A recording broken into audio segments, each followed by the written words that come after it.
Mga kabikir, ang lutuin ko ngayon sa kaldero, itong garlic bread with malunggay. Simpleng resipe, napakadali lang ang paraan sa paggawa. Sa mga nag-request ng garlic bread, sana magustuhan ninyo ito mga kabikir. Sa mga gustong gumawa, hindi problemang walang oven dahil sa kaldero lang natin lutuin mga kabikir. Panoorin lang ang video para malaman ang paraan sa paggawa at paraan din sa pagluto. Ito ang mga ingredients: 1 3/4 cup first class flour, 1 teaspoon instant yeast, 2 tablespoon sugar, 1/2 teaspoon salt, isang pirasong itlog, ibatil at magtira ng konti para ipahid sa tinapay mamaya, 1/2 cup milk. Hinalo ko, tinunaw ko una yung sugar.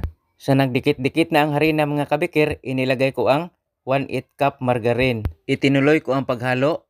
4 minutes ko itong mix mga kabikir, mano-mano gamit lang ang kamay.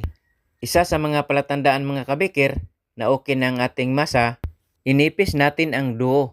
Kapag hindi na mapunit mga kabikir tulad nito, okay na. Pagkatapos, pinapaalsa ko ito ng 1 oras at tinakpan ko ng plastic. At habang nagpapaalsa tayo, gagawa tayo ng palaman. Sa palaman, naglagay ako ng 1/4 cup margarine, 1 teaspoon white sugar, 1 tablespoon ahos, hiniwa-hiwa ko ng pino. Hinalo ko yung margarine, ahos at white sugar. Pagkatapos, inilagay ko ang 1/8 cup malunggay na hiniwa.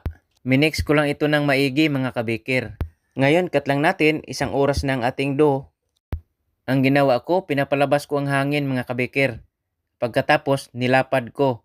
Ang paglapad ko, yung kasya lang din sa hulmahan na lagyan ko. Pagkatapos, ipinahid ko ang ating palaman. Pagkatapos kong maipahid, niroll ko na mga kabikir. Napakadali lang ang pag-roll nito, ganito lang oh. Kahit hindi pa kayo nakasubok sa paggawa nito, kaya nyo ito mga kabikir.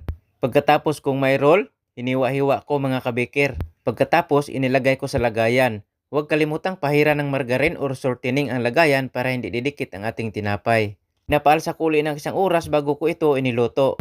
Ito cut lang natin 1 oras na. Bago ko ito niluto, ipinahid ko muna yung itlog na tira natin kanina. Sa pagluto, pinapainit ko ng 2 minutes ang kaldero saka ko inilagay ang tinapay. Mula sa pagsalang, 25 minutes naluto itong ating tinapay. Sa katamtamang apoy lang mga kabikir. Pero i-monitor lang mga kabikir, baka hindi pare-pareha ang apoy natin. Ito na, luto na ang ating masarap na garlic bread with malunggay mga kabikir na niluto lang natin sa ating kaldero.